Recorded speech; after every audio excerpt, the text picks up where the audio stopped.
Bienvenidos a Cápsulas Culturales de UNAM Chicago, un programa donde hablaremos de temas de actualidad desde una perspectiva académica.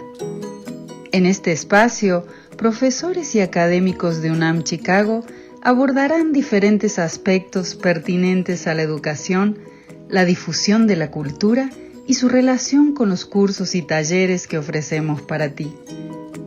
Una colaboración más de UNAM Chicago y Spanish Public Radio.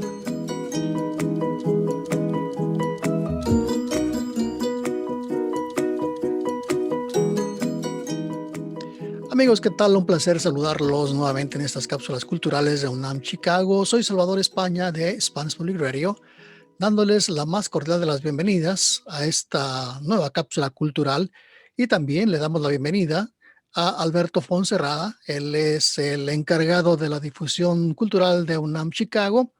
Y bueno, vamos a darle la bienvenida porque me parece que esta es la primera vez que te tenemos aquí en este programa, Alberto.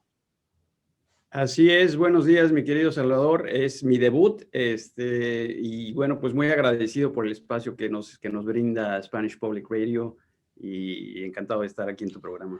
Oye, Alberto, cuéntanos un poquito, ¿cuál es tu función dentro de UNAM? Pues mira, Salvador, mucho de mi función es lo que dice el nombre, la difusión cultural. Como tú sabes, pues tenemos una cantidad enorme de eventos. El año pasado fue la prueba. Tú sabes que tuvimos con esta nueva realidad que tenemos virtual, pues una cantidad de eventos muy importante, musicales, artísticos, académicos, conferencias. Y este año sin duda será igual o más. La verdad es que traemos muchos proyectos que ya estamos avanzando y pues será un año importante. Y la otra parte de mi función y de mi encargo es la de vinculación con otros centros de educación superior, tratar de construir puentes de cooperación con la UNAM, y bueno, pues en eso estaremos enfocados este año. Y por supuesto, ¿no? Como siempre se dice que la unión hace el éxito, ¿no? Entonces, por ahí va la cosa, ¿no? Así es. Y bueno, hablando de unión, aislamiento y todo esto, el tema que nos has traído el día de hoy me parece muy interesante porque habla de cómo los Estados Unidos está llevando a cabo su política exterior. Cuéntanos un poco más sobre tu tema. Sí, cómo no, Salvador. Fíjate que durante la etapa de vacaciones en diciembre me topé con un libro que te voy a mostrar aquí. Sí se ve en pantalla. Se llama Isolationism, A History of American Efforts to Shield Itself from the World.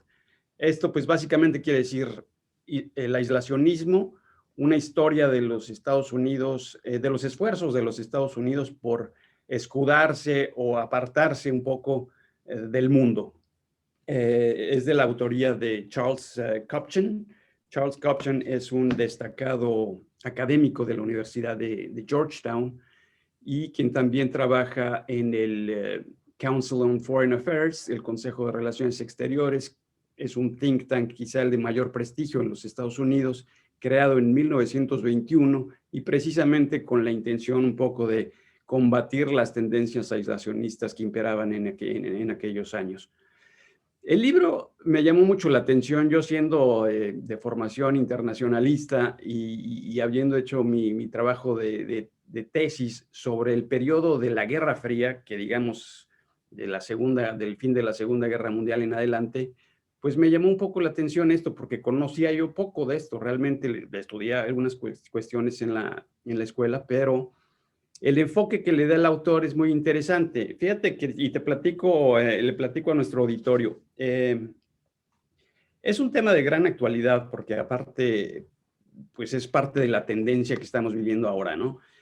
El autor ubica básicamente dos o tres grandes etapas dentro de su libro, en la que dice, bueno, pues una primera etapa que va de 1789 a 1941, que es la era del denominado aislacionismo.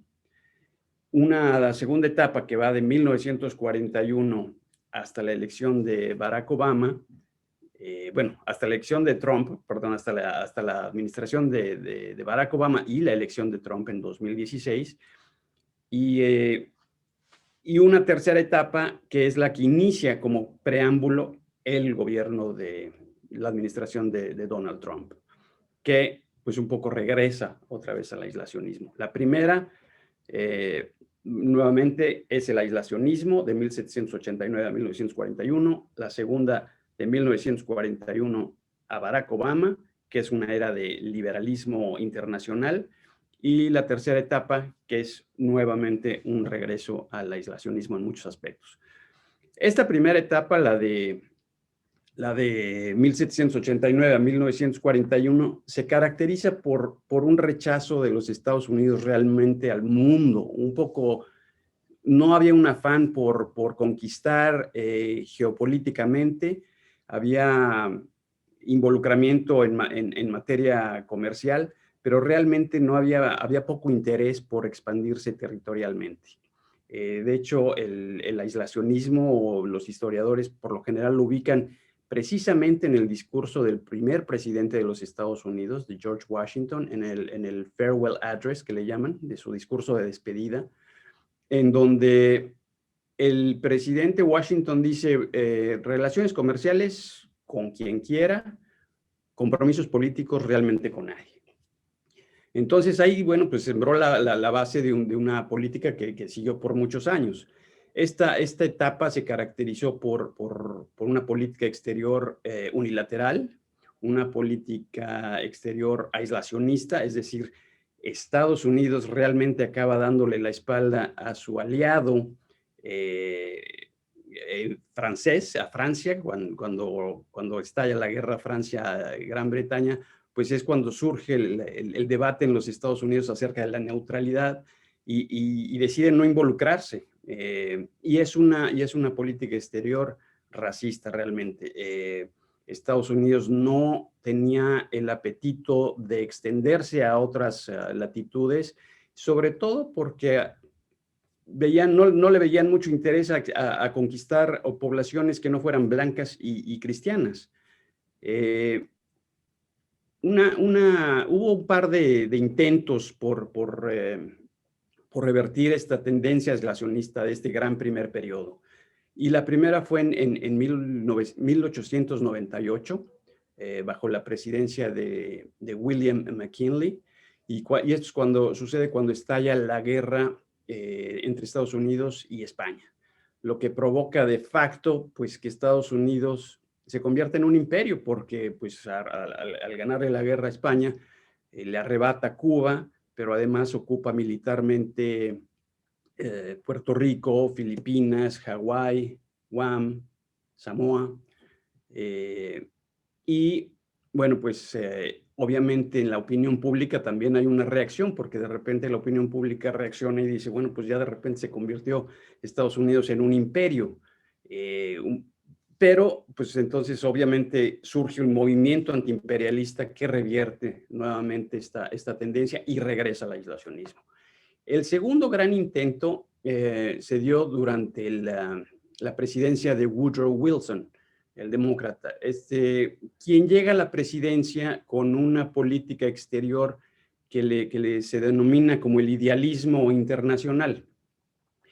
Woodrow Wilson, pues los internacionalistas lo conocen como digamos, fue el preámbulo de la Liga de las Naciones, básicamente a través de sus 14 puntos, crea la Liga de las Naciones, que es el antecedente directo de la ONU, ¿no? Y destinada a mantener la paz, al mantenimiento de la paz. Sin embargo, al interior, Woodrow Wilson fracasa porque el Senado de los Estados Unidos no aprueba la Liga de las Naciones. Entonces, este intento por darle,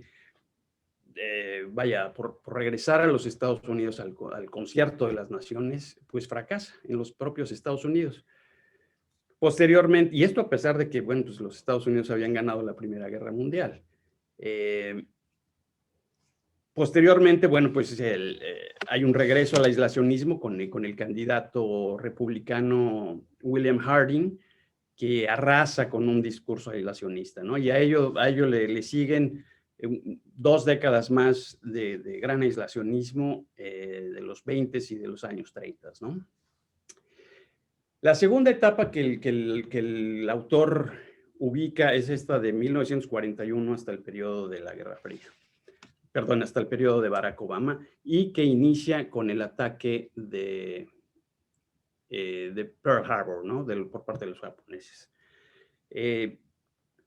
El presidente Franklin Delano Roosevelt toma lo mejor del realismo de William McKinley, de principios del siglo, y del idealismo de Woodrow Wilson para lanzar el liberalismo internacional que se sostiene hasta la fecha, ¿no? Esta etapa pues está caracterizada también por un debate interesante en los Estados Unidos. En los años 80 surge el debate entre los decadentistas, cuyo digamos, autor o mentor era el autor Paul Kennedy, y quienes decían los renovacionistas, ¿no? Que básicamente era Joseph Nye, un académico también muy destacado, ¿no? Y que decía que mientras Paul Kennedy decía que Estados Unidos se acercaba, pues su liderazgo iba en declive, ello pues cuando en esos entonces había un Japón que se estaba levantando como una gran potencia, y además el argumento era pues que Estados Unidos estaba sobreextendiendo en su dominio. Por otra parte, los renovacionistas con Samuel Huntington y con Joseph Nye decían que realmente no, pues que Estados Unidos tenía una cantidad de recursos como científicos, un poder suave, que es la diplomacia cultural, la diplomacia blanda, que tenía una cantidad de recursos y se podía renovar. Este periodo, pues como te comento, termina con la llegada de Trump a la presidencia. Y en el primer minuto que el presidente Trump, en su discurso de toma de posición, pues él anuncia, recordarás, America First, América primero, ¿no? Entonces regresa básicamente a la etapa de pre-1941, a un aislacionismo y con muchas de las características de ese periodo.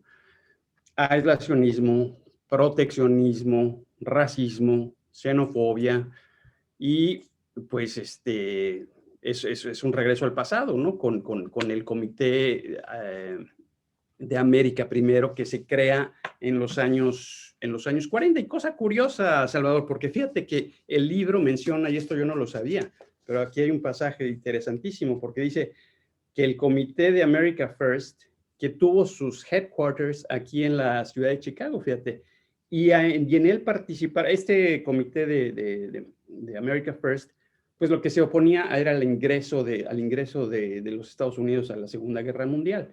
Y hay personajes de la talla de Henry Ford o de John F. Kennedy que incluso aportaron recursos a este comité.